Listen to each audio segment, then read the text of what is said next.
Salut à tous et bienvenue dans ce nouvel épisode de la formation au Game Maker Language. Alors dans cette formation, on va approfondir un petit peu ce que sont les lists. On en avait parlé un petit peu dans les types de données, mais là on va approfondir un petit peu. On va passer au niveau 1, on va passer au niveau supérieur. On va dire que le niveau d'avant c'était le niveau 0. Ok. Et surtout on va parler des boucles. Les boucles, c'est une manière d'éviter de répéter du code en parcourant comme ça des listes, des grilles ou des structures de données. Donc une vidéo très intéressante aujourd'hui, ça c'est vraiment un indispensable de la programmation, hein. Les listes et les boucles, vraiment quand tu maîtrises ça, vraiment là tu as passé un cap dans la programmation. Donc comme j'ai dit là ça va être un petit peu le niveau 1. Plus tard quand on maîtrisera vraiment bien les grilles, on verra des boucles un petit peu plus complexes, des boucles à deux niveaux. Mais voilà, déjà aujourd'hui on va se faire une bonne base. Avant de suivre ce tuto, n'hésitez pas à vous abonner si ce n'est pas déjà fait. Et vous pouvez vous rendre sur le site de la Game Master Academy pour vous inscrire et suivre le cursus. Alors le cursus, il commence de plus en plus à s'éclaircir. Ok, on voit vraiment un cursus complet qui se dessine avec d'un côté des guides théoriques ou des petits jeux pour commencer. Vous voyez, je suis en train vraiment d'étoffer tout ça. Tout ça commence à s'éclaircir de plus en plus. On commence à savoir vraiment où on va.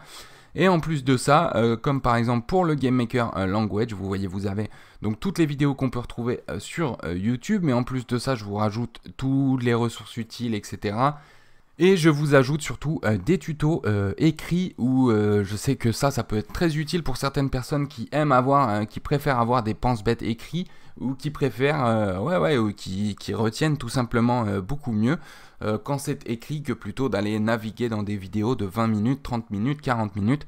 Là voilà, vous regardez la vidéo une fois et puis ensuite vous avez ces petits pense-bêtes qui sont là, et quand vous avez juste un trou comme ça, ça vous permet voilà, d'avoir une seule page à aller visiter pour pouvoir retrouver toutes les infos.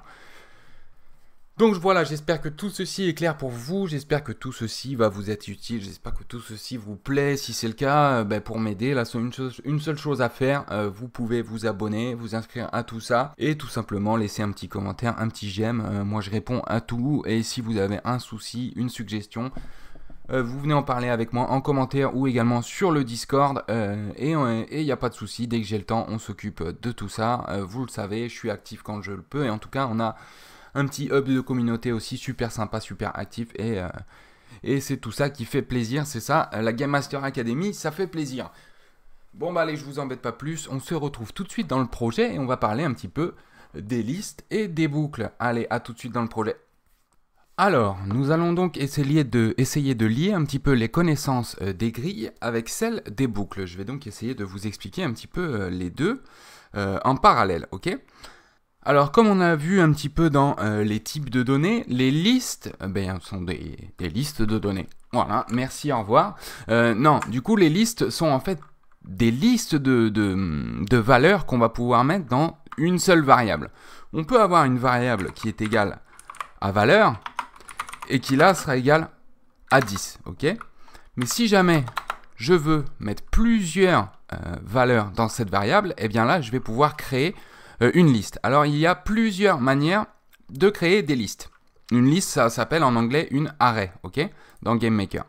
Tout simplement, je pourrais créer une variable que je vais appeler list, je lui donne le nom que je veux, mais là, je vais l'appeler list, et je pourrais déjà, voilà, ouvrir des crochets, les fermer, et là, j'ai une liste vide, ok.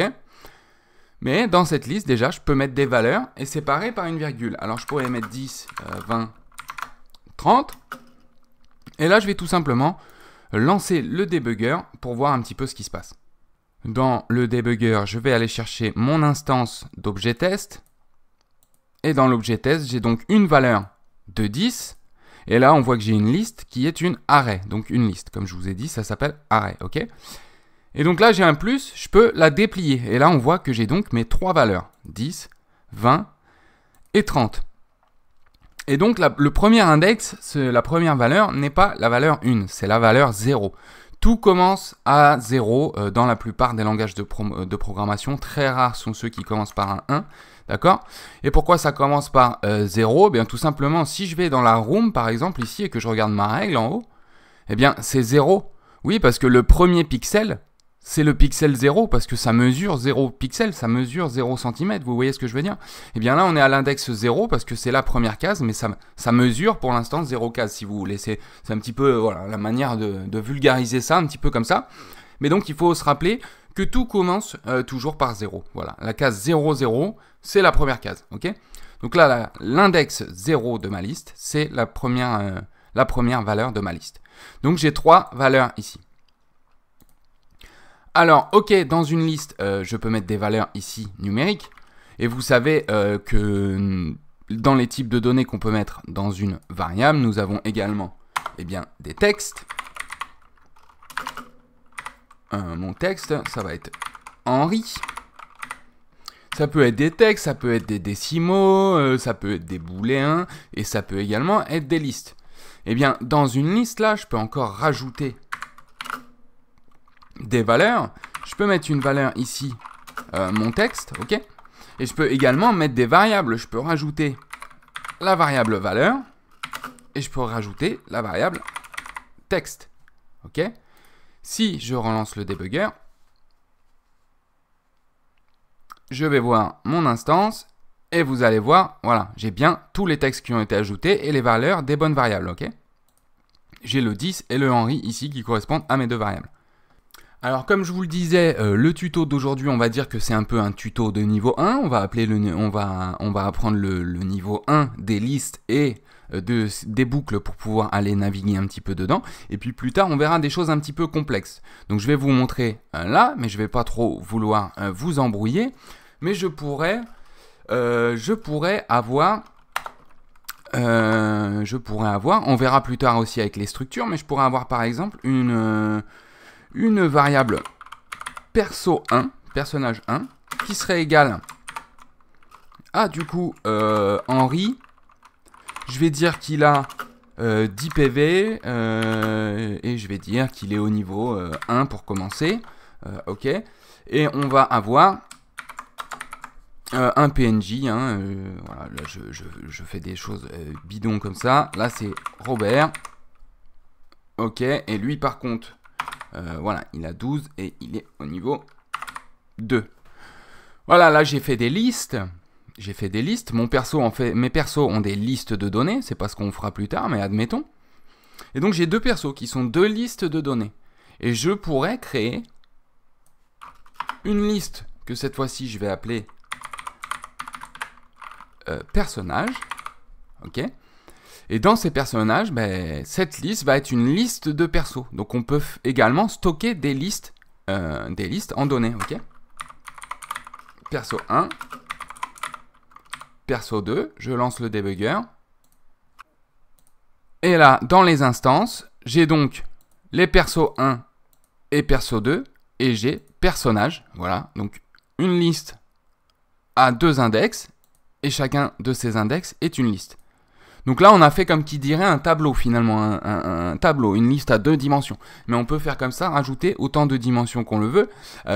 Mais après, là où ça devient compliqué, c'est ce qu'on va commencer à voir maintenant, c'est comment naviguer dans ces listes. Parce qu'après, quand on commence à faire comme ça, des dimensions sous des dimensions, après, il faut s'y retrouver, d'accord? Si là, j'avais mon personnage et ici, au lieu de mettre les points de vie, ici, je mettais stats, et que avant, eh bien, il fallait que je refasse carrément une autre liste en disant que stats est égal à une liste, eh bien là, vous voyez, faut s'y retrouver. Parce que personnage, c'est une liste avec une liste qui contient une liste. Okay, et dans mes stats, ça se trouve dans les stats d'attaque, les machins, les équipements, je refais des listes. Donc là, il faut s'y retrouver. Mais on n'a pas que les listes, on a les grilles, on a les structures de données, on a tout un tas d'autres choses qui peuvent nous aider à structurer nos données dans GameMaker. Mais donc maintenant qu'on a vu les bases des listes, je vais en recréer une toute simple.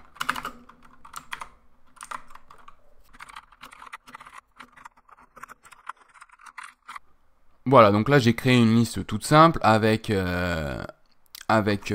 quelques chaînes de caractères.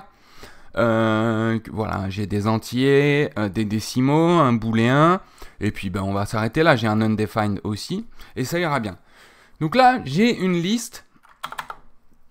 Et admettons que j'ai voilà, j'ai une fonction qui va agir sur chacune des données de cette liste. Donc là, la fonction que je vais utiliser, on la connaît déjà, c'est showDebugMessage. C'est la fonction que je veux utiliser et je veux afficher en console, ici, chacune de mes valeurs, ici, d'accord? Donc j'ai une liste qui est stockée ici, mais admettons que je ne la connaisse pas en jeu et que je veuille appliquer une fonction dessus.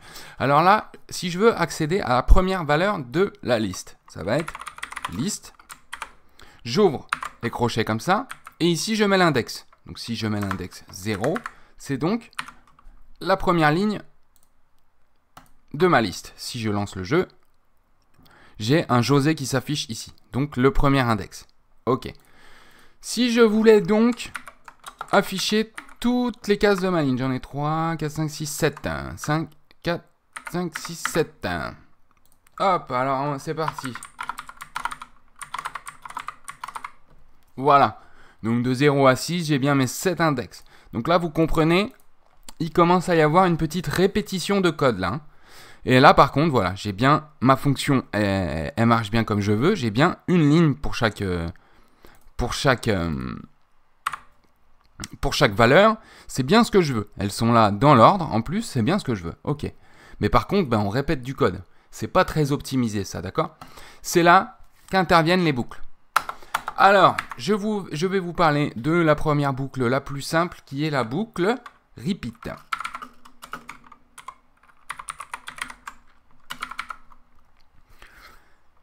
La boucle repeat, elle est la plus simple parce qu'elle permet en fait de répéter du code, tout simplement. Si là je mettais un repeat et entre parenthèses je mets le nombre de répétitions que je veux, eh bien je vais répéter le code qui est entre crochets le nombre de fois que je veux. Donc si je répète ici 7 fois, je vais répéter cette ligne de code 7 fois. Je lance le jeu. Et vous voyez que j'ai bien le José. Donc ce qu'on pourrait faire, c'est avant faire une variable index qui serait égale à 0. Et donc comme ça, dans un premier temps, là, on est bon. On est au premier index. Et bien après, j'incrémente cette valeur. Index plus plus. Rappelez-vous les expressions et les opérateurs. Donc là, je vais répéter 7 fois ce code. Pour index est égal à 0, là, je vais aller à l'index 0, puis ensuite index sera égal à 1. Donc quand je vais répéter, ce sera égal à 1. Donc ça va y aller jusqu'à une autre fois où il sera incrémenté pour rien, mais ce n'est pas grave. Ensuite, ça exécutera le reste du code. D'ailleurs, je vais vous le montrer comme ceci. Avant ma boucle ici, je vais mettre un showDebugMessage de bonjour. Et là, je vais mettre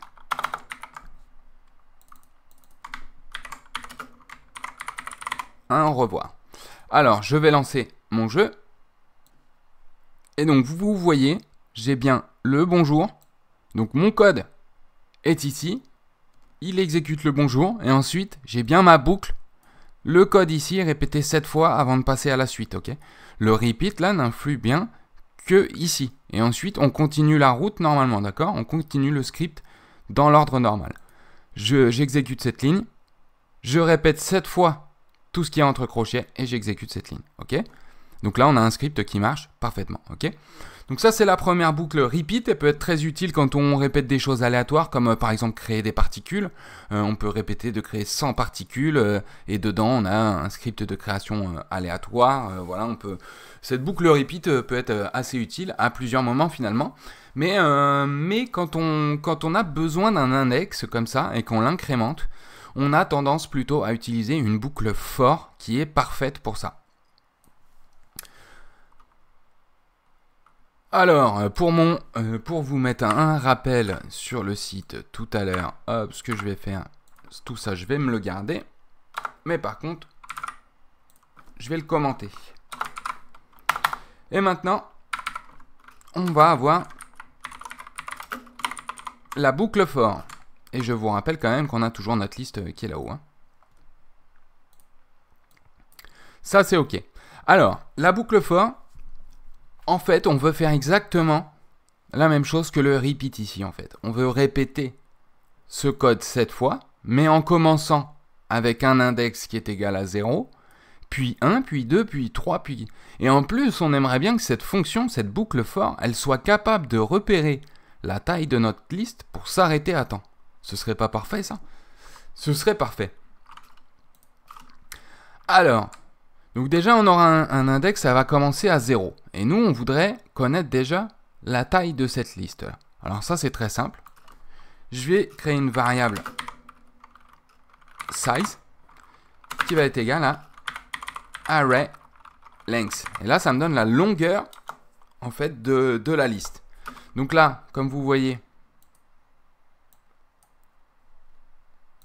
hop, là, comme vous voyez, il me demande une variable. Quelle variable? Eh bien, l'array qu'on veut mesurer. Donc là, c'est liste. Donc cette variable size là va être égale à 7, vu qu'on a une liste qui est égale à 7. Ok, donc là je vais utiliser une boucle for qui va se répéter 7 fois. Mais donc de 0 à 6, hein, on se rappelle, hein, pas de 0 à 7, sinon ça va le faire 8 fois. Alors, je vais dire for pour une variable i qui est égale à 0. Tant que... Donc là, au début, on commence, c'est notre boucle, elle commence comme ça, avec une variable i, comme notre index, là, est égale à 0. Ensuite, là, c'est quand on veut que ça s'arrête, en fait. Là, c'est tant que i est inférieur à size. Donc, en fait, ça va être répété pour i égale 0, 1, 2, 3, 4, et si i est inférieur à 7, donc ça veut dire 6, on est encore bon. Et dès que c'est égal à 7, on n'est plus bon, donc le code ne sera plus répété. Et à chaque fois que tu termines de lire le code ici, tu incrémentes i. Donc en fait, ça, c'est la même manipulation d'avoir commencé avec l'index à 0 et de l'incrémenter ici, en fait. Et on a fait la boucle repeat et tout ça et tout ça. Et bien là, en fait, j'ai tout simplement à mettre ce code-là ici.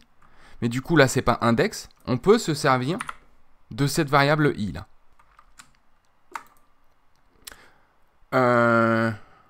Hop, i++, pardon. Donc, pour une variable i est égale à 0, je me répète, désolé, mais j'espère que c'est bien clair pour tout le monde. Tu répètes ce code.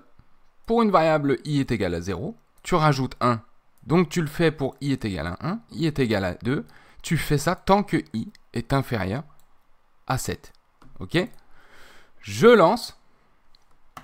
Ce que je vais faire pour vous remontrer, hein, même si ça je sais que vous avez compris, mais je vous remonte quand même, je vous remets le bonjour, le au revoir et la boucle.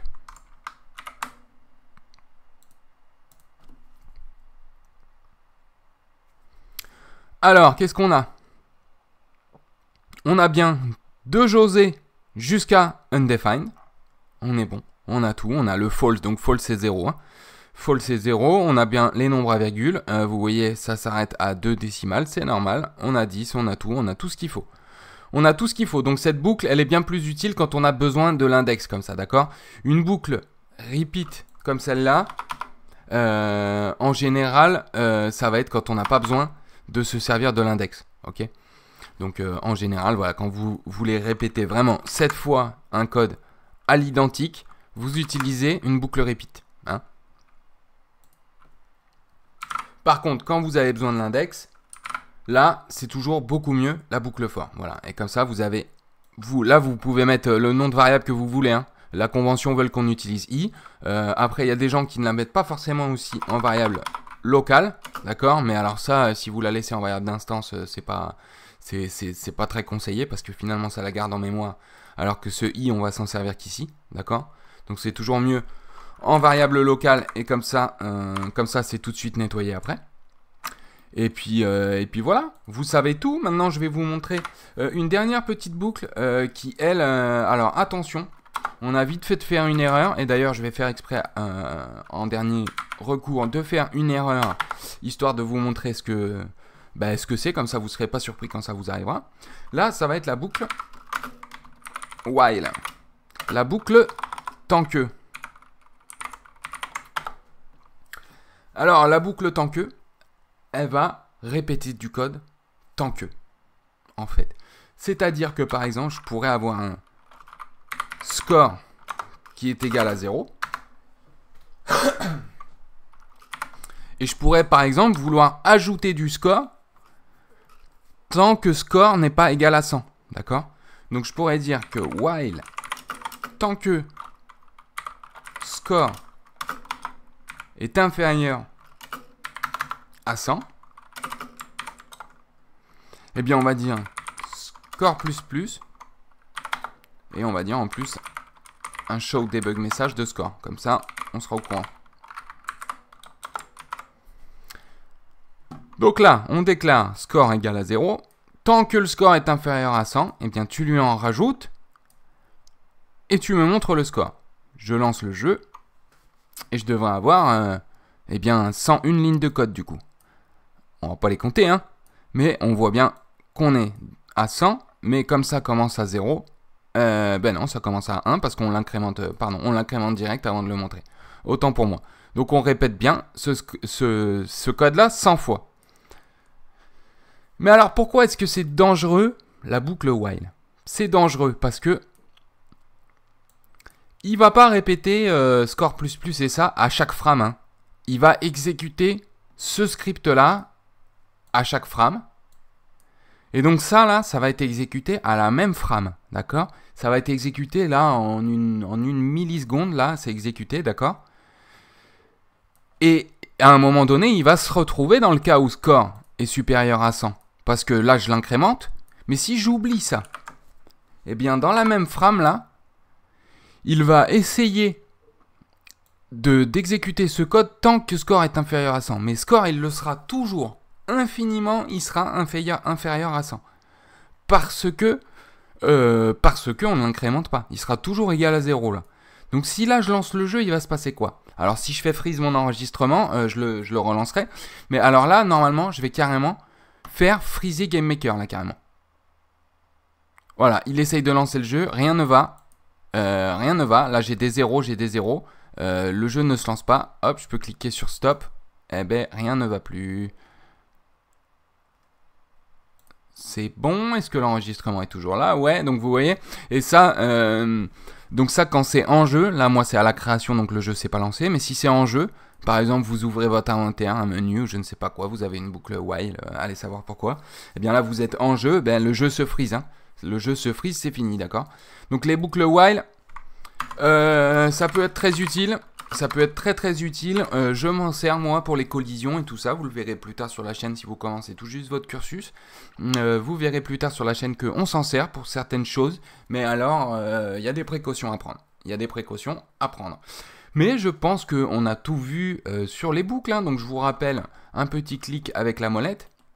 Et vous êtes directement en direction du GameMaker manuel, vous le mettez en français, vous le mettez en anglais comme vous le voulez. Et puis voilà, vous pouvez vous balader. Moi ça me le met en français là avec la molette, ça c'est très chiant. Mais du coup vous avez toutes les boucles while, voilà, vous avez toutes les boucles ici, les repeat. Faire jusqu'à ce que ouais, do while, ok, ouais, on aurait pu voir tout ça, mais en fait là non, je vous ai montré les plus utiles. Le try catch, on verra tout ça, donc on a encore pas mal de choses à voir, mais là d'après moi on a vu le niveau 1 des grilles, enfin des listes et des boucles, et puis plus tard on verra des grilles, des boucles à 2 dimensions, etc. Mais voilà, on continue doucement ce guide à la programmation, on continue doucement ce cursus à l'apprentissage de la création de jeux vidéo. Et n'hésitez pas à vous abonner si ce n'est pas déjà fait et vous pouvez vous rendre sur la GameMasterAcademy.fr. Vous avez des tutos, des liens utiles sur les ressources, tout ce que j'utilise et vous avez toujours un petit support écrit en plus comme par exemple pour le Game Maker Language. Je vais vous ajouter tout ça à l'écrit. Voilà, je vous ajoute tous les liens utiles, les lignes de code, etc. Et en plus de ça, quand j'utilise des logiciels externes ou quoi, eh bien je vous ajoute tout ça, tous les liens utiles en tous les cas. Sinon j'en ajoute en description. Donc voilà, n'hésitez pas à suivre tous ces canaux différents. Ça va être très actif, là dans un futur proche. On va vraiment améliorer ce cursus, donc restez branchés. J'espère que tout ça vous plaît. Sinon n'hésitez pas si vous avez des soucis en commentaire ou des suggestions. Je réponds à tout. Et puis en attendant, moi je vous dis à très vite pour une prochaine vidéo sur la chaîne. Allez, salut, ciao ciao.